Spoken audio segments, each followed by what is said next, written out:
Hello everybody and welcome to another very exciting episode of Play or Pass, the review show where I play a game for a little while and I tell you what I think of it. In today's very special episode we're going to be playing the very much anticipated sequel to Bit.Trip Runner, Runner 2 Future Legend of Rhythm Alien. This game is so gosh darn good, I can't even tell you, and yet that is what I'm here to do today. Tell you how good this game is. Now I'm playing this game on my Mac, but it's available on PC, Mac, and the Wii U. The Wii U version, of course, you could play on the gamepad exclusively, which is a fantastic addition. You can look at your stats, rewards, achievements. Now this game, they really went overboard in the best possible way. I know there are a lot of fans of Bit.Trip Runner, and honestly, if you play this game, you will never want to play Bit.Trip Runner again. Not to say Bit.Trip Runner is bad, but this game completely blows it out of the water. The Welkin Wonderland. Charles Martinet's voiceovers are a very good start of that. Charles Martinet, for those of you who don't know, he is the voice of Mario. You have a couple different characters. I don't have all of them unlocked yet. I like playing as Commander Video mostly. We also have Command Girl Video, and Uncle Dill, who is hilarious, and Reverse Merman, who's just so weird. Uncle Dill's pretty silly, and they all have their own costumes as well. And my favorite costume is actually the Power Mitten, because you have the Power Glove, as you can clearly see. So I'm going to go ahead and just play a traditional Bit.Trip Runner, or Commander Video. And what's interesting about this game is the way the map works. It's basically, the best way I can compare it is to Super Mario World, really, is what this game reminds me a lot of. The fact that you have a bunch of these overworld levels, which, you know, oh, actually, even that's different. There was no real overworld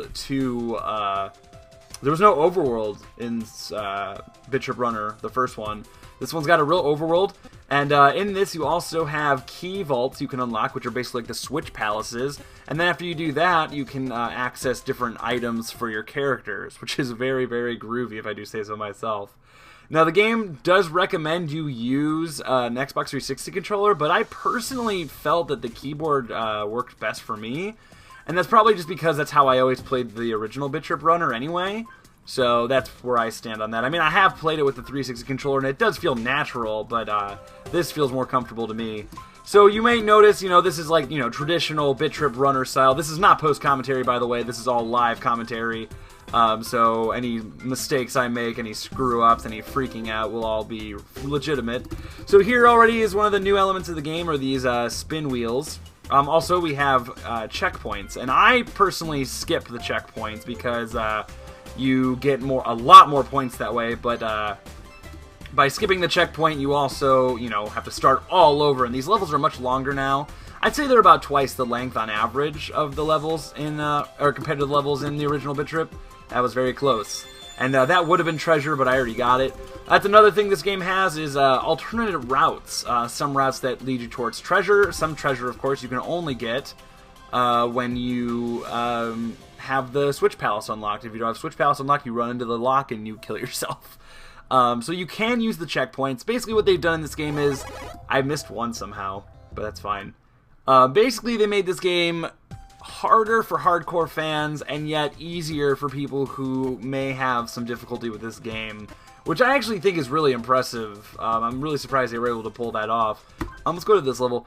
And the obvious elephant in the room, but in my opinion, the obvious awesome part of this game is the art style.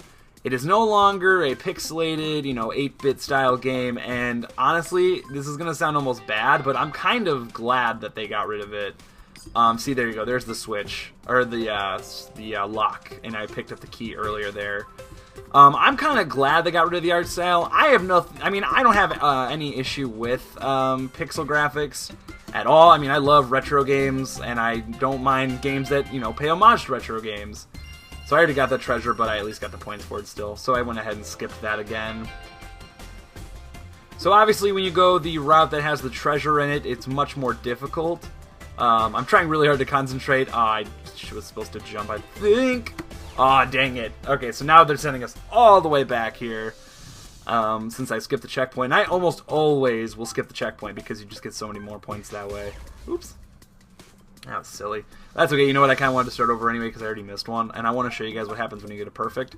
I'm going to do my best to show you guys a level or two in every world in the game, basically. because there's several different worlds that have different art styles. And oh god, okay, you know what? I'm just gonna leave this one because there's no reason for me. I mean, the obvious elephant in the room is the fact that the art style is all so different. And I know for some people they might think that's a bad thing at first. For those of you who like love the original art style, but here we also have the retro. If you remember, they had the retro game challenge in Bit.Trip Runner. It was Atari style game. This is supposed to be NES style game, which I think, I mean, once again, just all these improvements they made to the game are just fantastic. Like, you know, NES game, I'd rather play an NES game than an Atari game personally. So if you do want those 8-bit glorious retro graphics, here you go. And they look fantastic. It sounds fantastic. I think it's much better than the Atari one. So there's also a bunch of built-in achievements, obviously, since, you know, I am playing on Steam. Or there's a bunch of Steam achievements, and then there's also a bunch of built-in achievements, you know, jumping X amount of times, kicking X amount of times, what have you. One thing that's a little weird is when you do these retro challenges, it takes you out of the level, which is a little strange, but I mean, it's also not that big of a deal, and that's fine. So let's actually go ahead. I'm going to leave this level now.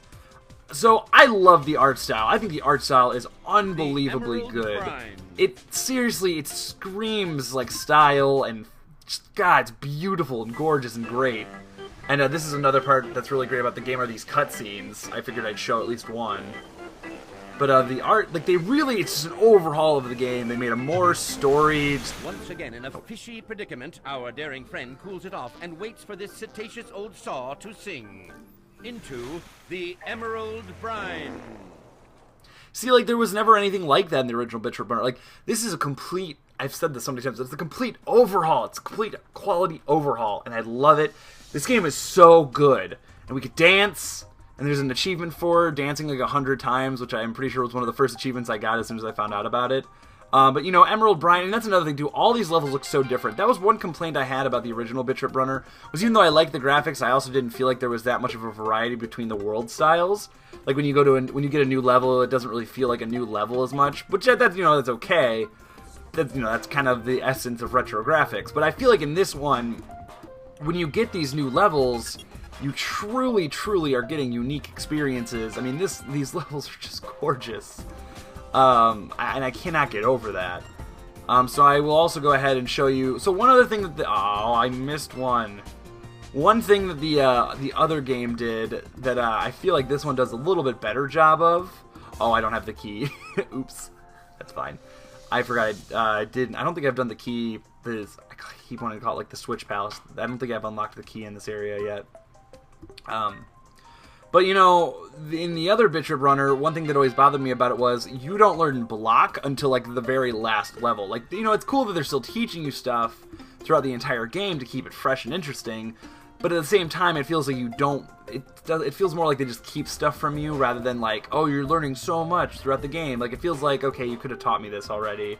Whereas in this game, it's like, it expects you to remember almost everything from the original Bit.Trip Runner within the first level, and then it immediately like introduces a ton of new elements, and simple stuff like combining like the kick and duck and the jump and duck. Like now, I mean, you could always do that before, but it's like an actual thing now. Like there are gaps you have to be able to jump in between, and I will do my best to show that in a little bit here.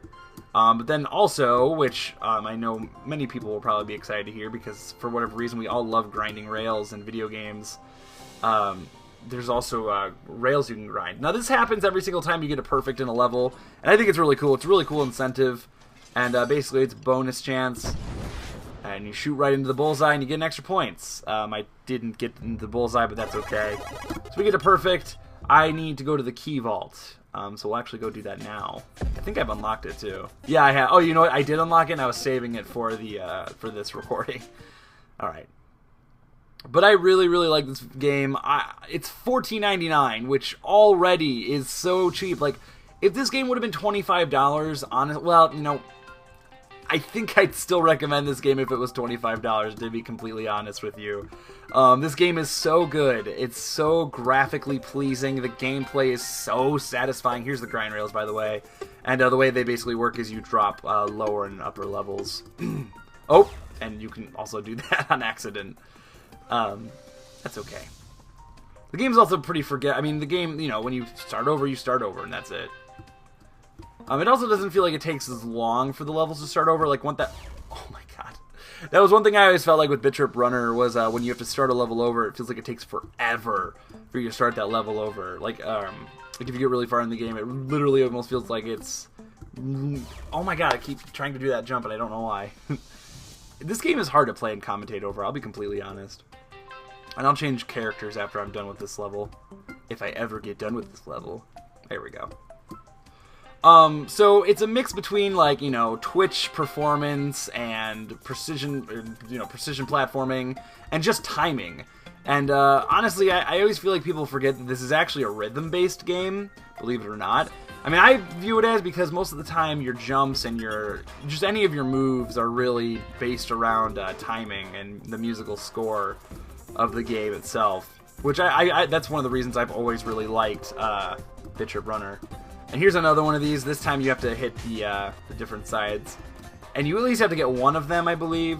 But here's the example of the... just right there. Oh, come on! There was an example of the slide jump, which is a thing now. And there's also, like, slide kick. And I'm sure, I mean, you can do all that kind of stuff. I keep making that same mistake. I don't know why. It's because it's the higher jump. Also, if you remember in Bit.Trip Runner... I feel like that's going to be the thing I'd say a lot in this. I feel like that's going to be the thing that a lot of people say in their review of this game. But one thing about this that I compare it to is, you know, in Bit.Trip Runner you could glide when you jumped. Like, you know, if you held spacebar, you glid a little bit. Is glid? I don't know if that's even a thing. But in that game it was like, you know, you could do it, but it was never really important. But in this game... it actually is, like, really important. Like, being able to know how long you should hold your jump in the air, how far you should glide, stuff like that is actually really important, which I think is really cool. Because it kind of adds to the skill. I missed one there, but that's okay. So there's the slide jump again. Oh, God! Yeah, we were close. Well, we were a little past halfway. Well, no, way past halfway. Alright, this will be the one, I promise. I'm just, making some bad decisions in my life in this game. It's not easy, though, you know, I'll be honest. Like, I consider myself to be really good at Bit.Trip Runner, and oh, no! Should've just ignored... I don't even care about collecting 100% right now. You don't need to collect 100%. I just want to get to the end of the level. Okay, I missed one, so that means I don't have to care anymore, basically. But I consider myself to be pretty good at Bit.Trip Runner, and I especially consider myself to be pretty good at this one. I actually think this one's easier to play than the other one, specifically because of the graphics. And I feel like the physics of it and just the controls of it feel much, much tighter. That's just me personally, maybe. And okay, sorry, I'm having issues with my recording software. I don't know what the issue actually is, but hopefully it's done being stupid. For now, at least. Anyway, I don't remember what I was saying, and that's really bothering me. Was it still me talking about how I consider myself good at this game? I think it was. I do consider myself good at this game, and, you know, for me to even say that means kind of a lot. But I still do, like, have a lot of trouble completing a lot of stuff in this game. Especially because there's, like, there's more... Oh, no! That was so dumb. Oh, that's right, but I got this stupid checkpoint. I feel like such a baby when I get the checkpoint. I didn't mean to. I swear. But, you know, oh, God. Stuff like that makes the game more accessible for, you know, all people, except, rather than just people who are, like, you know, crazy good at games like this. And I don't even consider myself that good. I just consider myself to be pretty good at this game, you know, to be clear on that. And there are more difficulty modes, so, like, even if the normal mode is a little too easy for you and you're, like, kind of not feeling challenged, you can switch to a more difficult mode. And I don't know why I'm struggling so much with this when I was also just trying to talk myself up about being good at this game. I'm just not allowed to have an ego, I suppose, which is probably for the best. There we go. I also like how, like, that, when you do that, you get more points depending on how many times you tap the spacebar, or whatever the equivalent is for the Xbox 360 controller or Wii controller. And, you know, I'm probably going... Like, I got a review copy of this from Gaijin, which thanks again, especially if you're watching this, Alex. Thank you very much. The Gaijin guys are always so good to me. always sending me copies of their newest games, which I really do appreciate. I'm a really big fan of their games. And when I heard about Runner 2, I knew I needed to be like the first to play, and I've actually been sitting on this game for like about a month now, and I only missed one. I'm sitting on this game for about a month now, and I've been dying to make a video on it, and I figured I might as well wait till launch so that you guys can immediately go get it. All keys in the Emerald Brine are now available, so now we can go and get more items, which is fantastic. So that unlocks more costumes and stuff like that. So I kind of wanted to show what the boss fights look. Also, there's areas you can only unlock once you get a certain amount of gold. I'm gonna go ahead and show what the boss fights are like, because I think they're a really cool part of the game, and that was something I never liked very much about. That was something I never liked much about Bit.Trip Runner, the original. And I feel like they did a much better job with the bosses in this game, which is saying a lot, because I feel like this game, I was wondering, like, because that's how I felt about it. I was like, how do you make a boss for, like, a rhythm-based game, or a timing-based game at that? And I feel like they really did do a good job. Now, it's all, like, scripted, and unfortunately, it's not randomized, so this fight's always the same. There are checkpoints, which make these fights way easier than they would be if this was Bit.Trip Runner 1. I totally just screwed up there. So, it's normally just like some combination of things you've just learned, since we just learned how to grind rails in this one. The whole fight takes place on a rail, which makes sense. And it can take a look, and that's something else I like about this boss fight too, is the barrels blowing up in the water. That's something that doesn't happen at all in the game. It's completely, original to the boss fight, which I think that's really cool that they did that. So at $15, I'm going to play some more of this still, but at $15 this game gets my total recommendation. If you have a Wii U, I recommend getting it on the Wii U, mainly for the sake of having a game for your Wii U, but also because I feel like the fact that you can play it on your gamepad is really cool. And it looks really nice on the Wii U, so that's what I recommend it for. So that's the boss. It's pretty easy. I also did this earlier, though, so it wasn't that difficult the first time I did it either. Some bosses are harder, though. And that's the only boss I'm going to show, though. No bullseye, but that's okay. I love that, the perfect bonus, though. Another thing that I really noticed in this game is I feel like they really, really embraced the multiplayer aspect of this game. We're probably going to get another cutscene right here. Super nature. Which I love these cutscenes. Cutscene? Commander Video finds himself in a territory unbound by the laws of science. Familiar yet foreign, a place only the innocent can see. The supernature. See, man, those cutscenes are so short and sweet, but they bring such a big smile on my face. And Charles Martinet's narration is just fantastic. Oh, man, look at this level. So, something else I wanted to point out. See, we're already being taught we're being taught more new stuff, which is cool. Run? Oh, so it basically is just showing us that it's just going to go on its own. So, like, this level looks completely different than anything else we've seen. Like, this looks unbelievably awesome. This looks so good. Oh, dang it. Like, when I first played this game, I was like, it would be awesome if they made a, Bit.Trip Runner or a Bit.Trip platformer game where I just want to play like a 3D platformer in this world. Like, these worlds are so beautiful and so interesting, and the characters are interesting, and I really, really love Bit.Trip Runner, or Runner 2, I guess I should say more specifically now. I just love the world of Commander Video, and I'd love like a full like adventure game. Would be so cool. I know it wouldn't really be traditional to everything else, but who cares? Burger House, I skipped you. So that looks like that's going to be another character we unlock. So something I like that they also, they really seemed, Gaijin really seemed to be embracing the online community now more than ever. And you can kind of see that happening with all the Steam releases of their other games, where you can compare high scores, but I feel like it's really integrated well with this game. Ooh, this looks cool. It's integrated really well with this game, where you start the level and you see high scores, and when you end the level you see the high scores. And I think that's really cool, and that's really important, and I think it promotes growth, and it causes desire for people to want to get farther in the game. For example, you'll constantly see the name Zebra come up for me, and that's a good friend of mine, Mr. Zebra Gamer, whose channel you should definitely check out. And it's always like I see his scores and I'm like, oh, and since it's only like him and me most of the time because it's my friend, it's like, oh, I just want to be able to beat that one guy. And my friend Original Dracon also got an early copy of this game, so it was constantly like I was battling. Well, it wasn't really battling with him. I was just kind of always beating his high scores. So I'll show a couple more levels, but basically this game gets a full, complete recommendation for me. I love this game.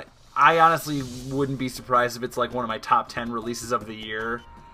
I really like it that much, and you know, when I first played Runner, I'm like, this is such a... When I first played the first Runner, I'm like, this is such a good game. This is so cool. The free running, you know, and then free running games were everywhere. And I know, you know, Bit.Trip Runner wasn't the first one, but it was definitely one of the best ones.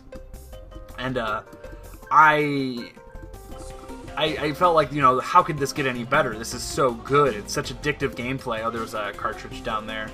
That's how the retro games work, by the way, in this, is if you get the... that burger guy is so weird.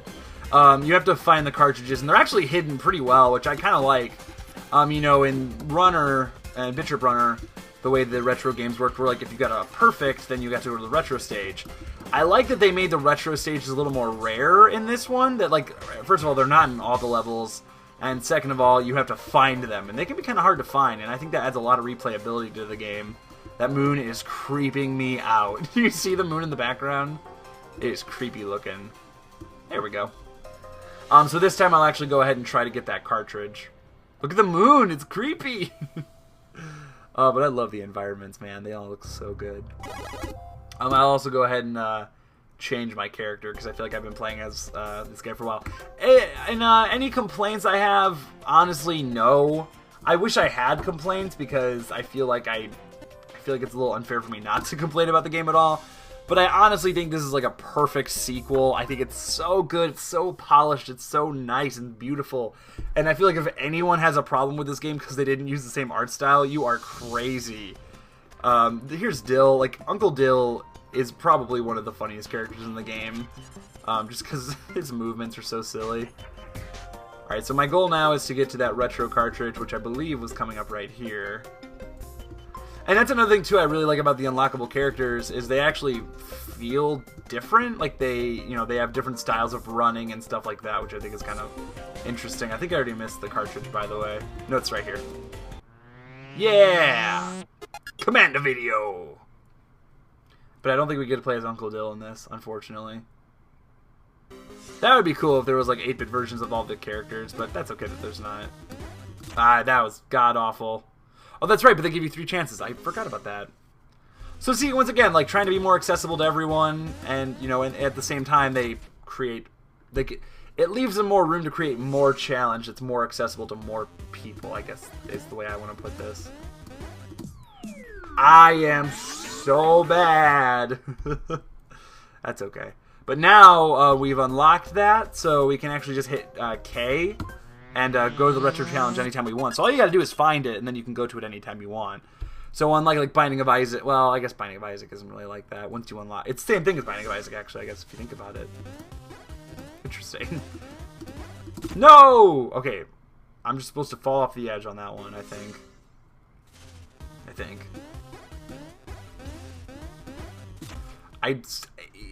My brain is trained now, like, when I see that pitfall, it's like, I gotta jump! You don't have to, I don't think. There we go. Aw, dang it. Alright, so you get the idea. I'm really bad at it, but that doesn't mean you have to be. I'll go ahead and play another level real quick. Might as well, right? I mean, what do I have to lose? I just want to keep playing this game forever. I totally recommend it. If I was going to say play or pass, I say play the hell out of it. Whoa! Now we have flying targets to kick. Holy spit.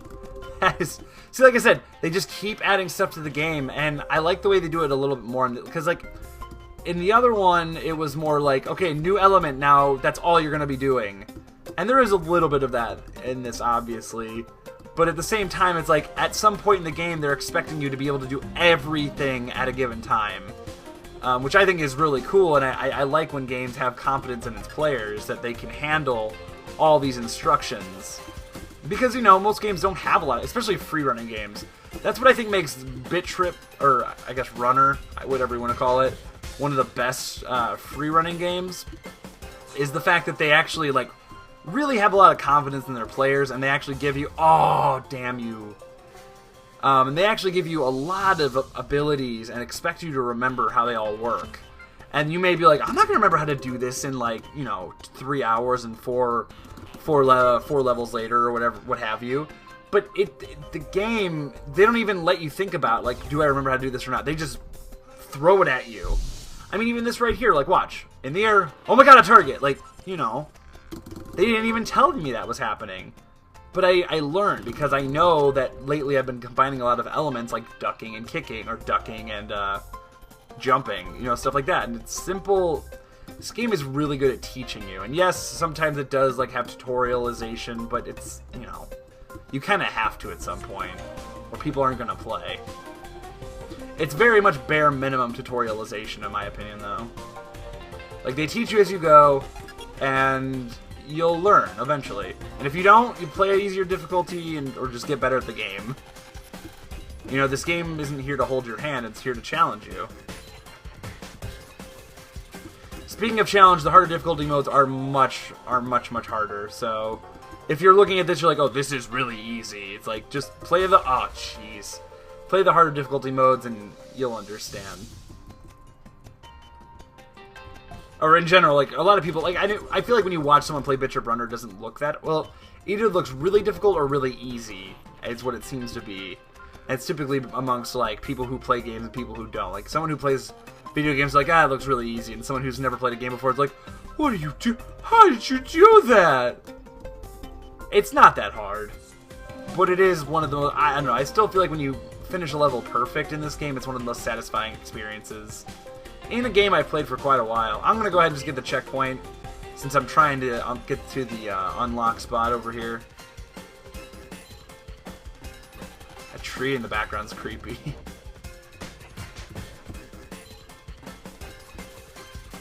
It's a long level. Okay, now I can do this. There we go. I don't know, I always have trouble with those quick succession jumps. Oh, no! Oh, God. That was close. I didn't get the item, but I beat the level. Oh, and I did get it perfect! There's that creepy-ass moon again. Yeah, go away, moon. Good night, moon. Okay, so guys, I'm going to actually end this now. I'd love to show more, because I love this game. Hey, Uncle Dale. I can't say it enough. I love this game. I love this game. I love this game. I love this game. It's so good. And there's no reason for you not to buy it. There's nothing else coming out this week, really, except Brutal Legend on the PC, which I like Brutal Legend, but I still recommend this game over everything.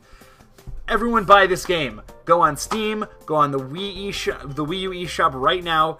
Buy this game. It is so good. You will be glad you did. And even though it might be frustrating, even though you might get frustrated by it, stick with it, because it is such a fun game, and once you get the hang of it, you'll feel really great about yourself as a gamer. So I'm Panda Gamer. Once again, thank you so much to Gaijin and Alex for the copy and for the chance to show this fantastic game off to everyone. And yeah, I'm Panda Gamer. Be sure to like this video, favorite this video, subscribe to my channel if you haven't already. If you have any games you'd like to see me do videos of, then let me know in the comments below. And let me know whether you'd play or pass, and tell me why or why not. So I'll see you guys next time. Thanks for watching. Bye.